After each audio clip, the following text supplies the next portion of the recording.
welcome you to Dream Chasers Radio with me, your host, Yaya Diamond. What's up, peoples? How you doing? It's a great day. Yay! And this is the author's edition. Oh, yes, I have a live one on the show today. For the author's edition, we have Asa Dunnington today, and he's going to be talking about his book, Selectively Lawless. Now, I wanted to say this, and I didn't want to say anything, but I remember riding a horse named Lawless, and he bit me. So I don't know. I'm kind of skeptical about this book. It's called The True Story of Emmett Long and original for American original. Welcome to the show, Asa. Thank you. I did. I was young. We went on a camping thing or a horseback riding thing with my school, and they gave me this horse named Lawless, and he bit me. So whenever I hear Lawless now, I think of that horse. Probably long gone by now, but oh my gosh. So That's a tell us great about story. yourself. Thank you. Tell us about yourself. Um, I'm retired. I had a 30-year career in sales management and then a 15-year career at FedEx. Um, I got tired of white collar politics and decided to do a blue collar job for the rest of my life. Wow, that says a lot. Excuse me. Hmm.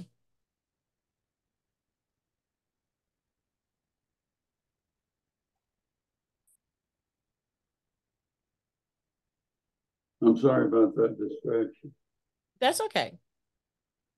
That says a lot. Wow. Anyway, he was my ex-wife's uncle and the black sheep of his family. And I met him when he was 65 years old. We spent a week together at a motel that he had bought in New Mexico. And he knew I had a writing background. When I was younger, I was a sports writer in Southern California for a daily newspaper. And so I think he had reached the point in life where he wanted to share his life story. So the week we spent together was all him sharing his life story with me. But he told me I couldn't write it until he passed because he killed 4 people. Oh, So, wow. Wow. How did that make you feel? well, he was the most fascinating character I ever met. And not all of the people that he killed, I guess a couple of them deserved it. But the other two, he regretted. But anyway, I couldn't write the story until he passed. And after he passed, I it sat down and in 10 days I wrote 12,000 words. I was able to recall everything he had shared with me. And then I got a ghostwriter, Bill Maddox, and he and I expanded the 12,000 to 60,000, and then we published it. Wow. Yeah. Wow. How was that all those years to carry that secret with you? What was that like? It, it was, I couldn't wait to tell the story because I knew the story would be so fascinating to people. And it's a bit of Americana. Uh, Tells a story about a guy who survived during the Prohibition and did it his way. A lot of people are probably thinking, yeah, I asked the question that is on everyone's mind right now. Were you scared when he told you he had killed four people? I mean, was he married to your sister? I mean, how did that make you feel? I mean, seriously, like psycho, like crazy, crazy, or no? He was my wife's uncle. Um, and he was an imposing figure. He was 6'1", 215 pounds, and part Native American. And but we just had good chemistry, Yaya, um, from the time that we met. And I was never uh, fearful or, worried about being in his presence. Wow, that is crazy though. That is absolutely crazy.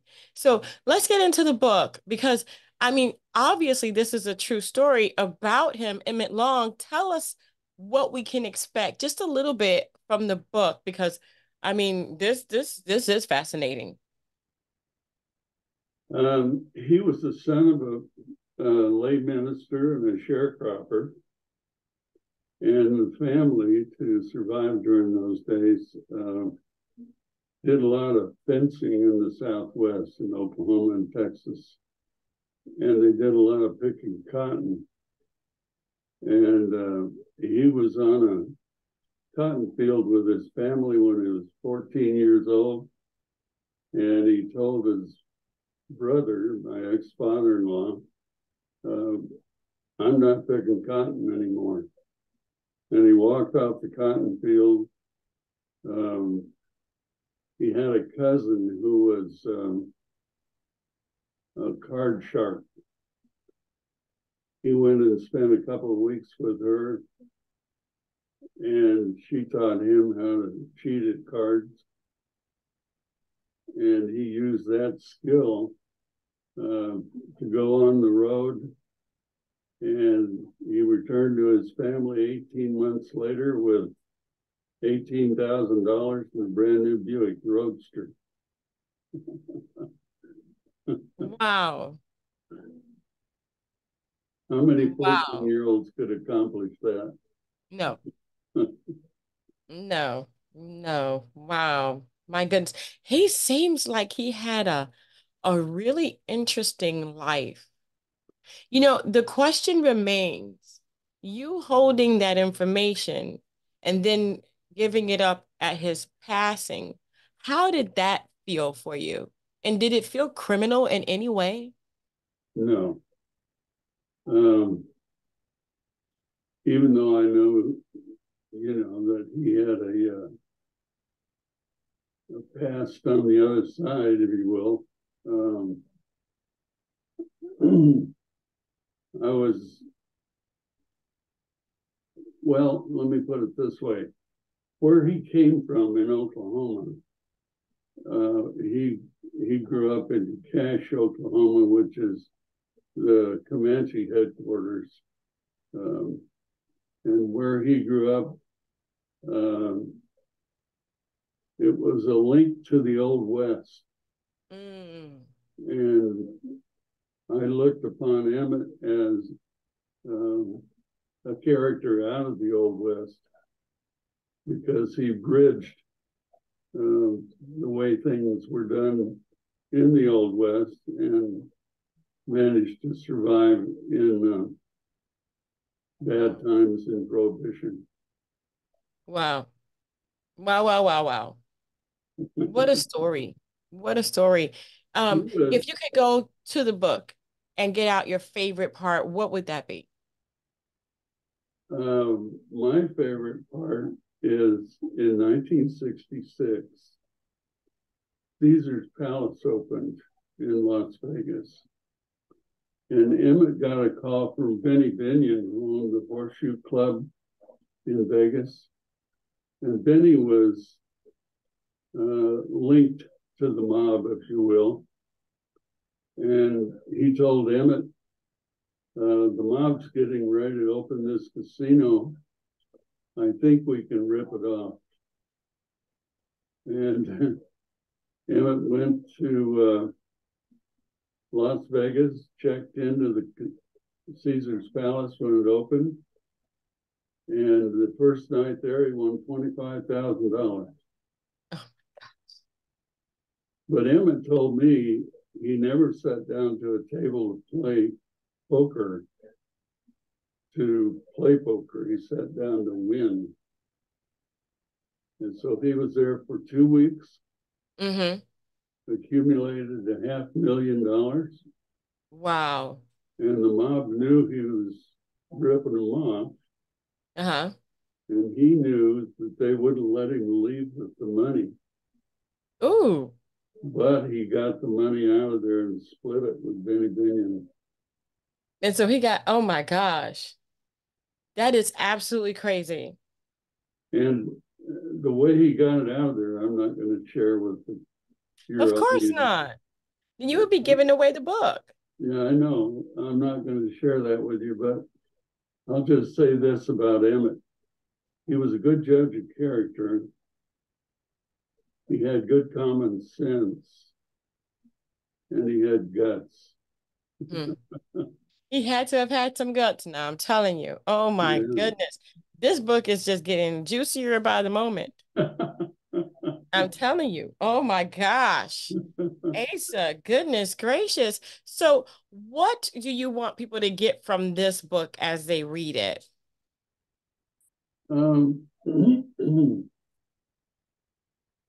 Emmett's life was uh, colorful from the beginning. And the way he copes with the challenges in his life um, are worth reading.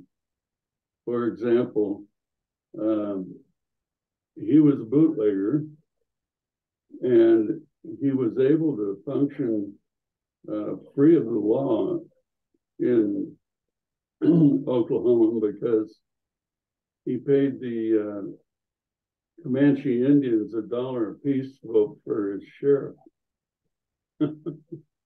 so, so he controlled local law, but he did get caught by the feds, and he did go to Leavenworth Federal Prison when he was in his early 20s. Oh my gosh. You've got to get the book, guys. This is juicy. This is juicy. Asa, this is juicy. Well, it gets better, Yaya, because What?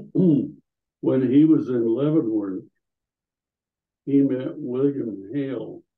Now, if you're familiar with the movie that just came out, Killers of the Flower Moon,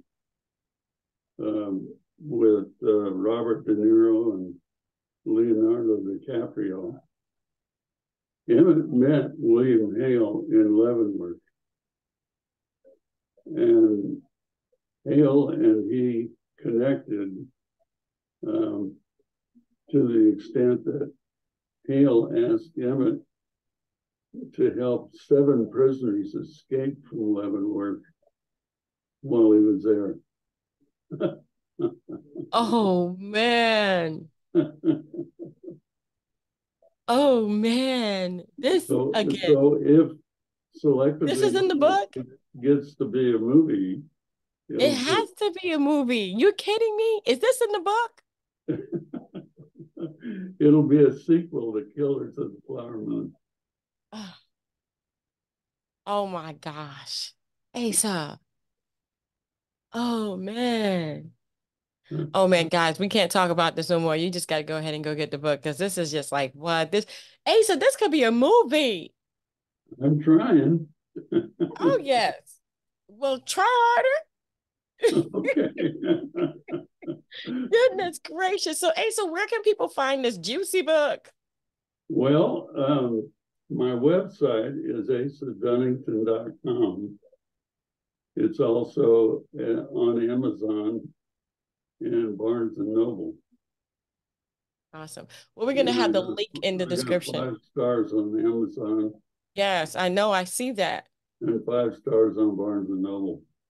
Mm-mm-mm. Well, all I have to say is we're gonna have the links in the description box below, so it'll be easy for you guys to go ahead and go check that book for yourself. Just check it out. It's juicy. It just sounds like one of those books was like you popcorn and a drink, curled up on the couch, going. That's me right there. I can already see it. Asa, I can already see it. I can already visualize it. I'm a visual person here. I can see it. Asa, thank you so much for being on the show. Wow. And wow, that book. Oh my gosh, already. Thank you. Already. And I haven't even read it yet. Thank you. And thank you guys so much for tuning in. Don't forget to dare to be different. Until next time, guys. Bye. Go read a book. Go read that book. Okay. Selectively Lawless. Okay. The It's true been a story of Emmett pleasure, Long. dear. Huh? It's been a pleasure. Oh, the pleasure's mine. Thank you. Wow. Woo.